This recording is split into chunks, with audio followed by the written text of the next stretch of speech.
Our story begins 800,000 years in the future. In this time, humanity has been able to branch out into the cosmos and become a truly spacefaring civilization. Earlier on, they sent fleets of generation ships to distant planets and far-off star systems, meaning that it was not the people that boarded the ships that eventually landed. Instead, it was their distant grandchildren, many generations removed from their Earthling ancestors, that eventually colonized these planets.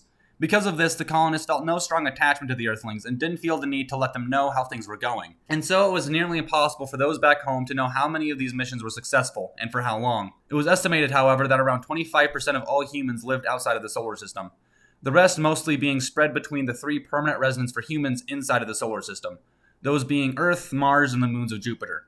Let's begin with Earth. After supporting humanity through its immature upbringing, Earth is the most worn down of the planets. After millennia of pollution and climate change, the surface has been converted into a hot and arid desert, covered in nuclear scars from long-forgotten battles. The only places still cold enough to support long-term human life are the North and South Poles. Here you can find the Terramen. Through generations of both natural selection and genetic modification, the Terramen gained many changes to their bodies. Their eyes became significantly larger to make it easier for them to see in the dark, since it's much colder and more comfortable at night. Their ears too have become larger to help regulate body temperature. Finally, their legs are longer and more powerful, to help make short trips outside of their air-conditioned homes even shorter. A massive belt of solar panels wraps all the way along the Earth's equator, supplying power to the whole planet. The Terramen's primary job is repairing and maintaining this belt, along with producing food through farming and ranching. But the Terramen aren't the only humans left on the planet. Deep below the surface is an elaborate system of tunnels that houses the majority of Earthling humans, now referred to as the Dwellers. Through a similar process of the Terramen, the Dwellers became smaller to more easily maneuver through their claustrophobic living conditions. Artificial lights are nearly always on. While they can technically be turned off, there's no day or night cycle to them, so the Dwellers simply sleep when they're tired, regardless of if the lights are on or not. To help with this, many of them have decided to give themselves thicker eyelids through surgeries, to keep any light from seeping through while they try to sleep. Their pupils are also much smaller, appearing more like pinpricks than anything else, just due to how bright their surroundings tend to be. But not all human life is so bleak. Off on Mars, things are looking much nicer. In a process that took several centuries, the Red Planet was terraformed with biologically engineered flora and fauna that was designed to survive the unique environment of the planet. Now nearly the whole globe is covered in thick forests and expansive plains of grass. Over time, the human colonists have grown taller and thinner in the low gravity. More severe modifications had to be made, however, since even in its fully terraformed state, Mars' atmosphere was noticeably thinner than Earth's, to the point that melanin wasn't strong enough to block the sun's rays.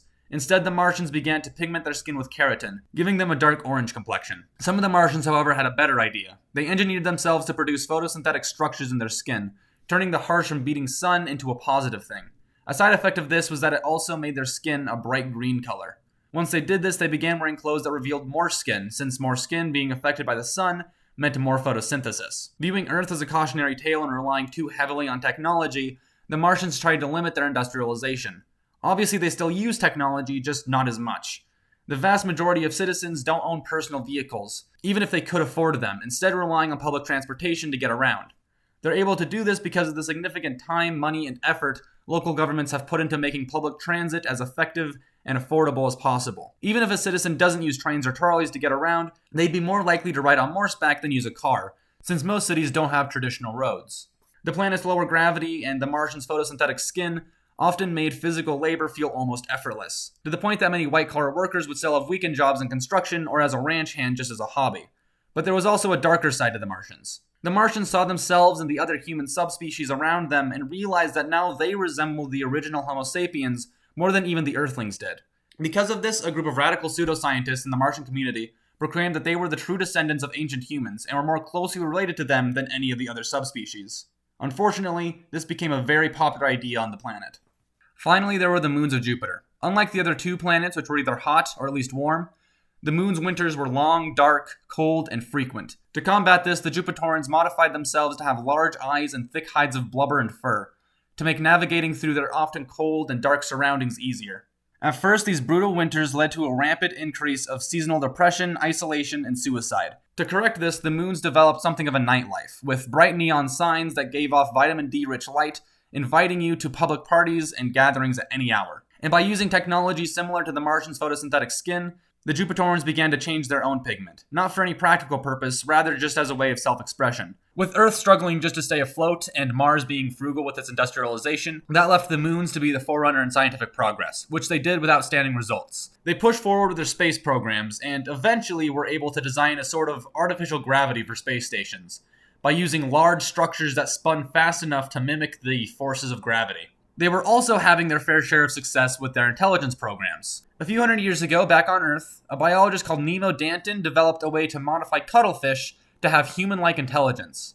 Unfortunately, budget cuts kept her from continuing the research on her home planet. Instead, she went to Europa, the largest of the moons, as far as population goes, and continued her research there. The newly created, uplifted cuttlefish reproduced faster than the scientists were expecting, and soon enough there were enough to warrant some changes.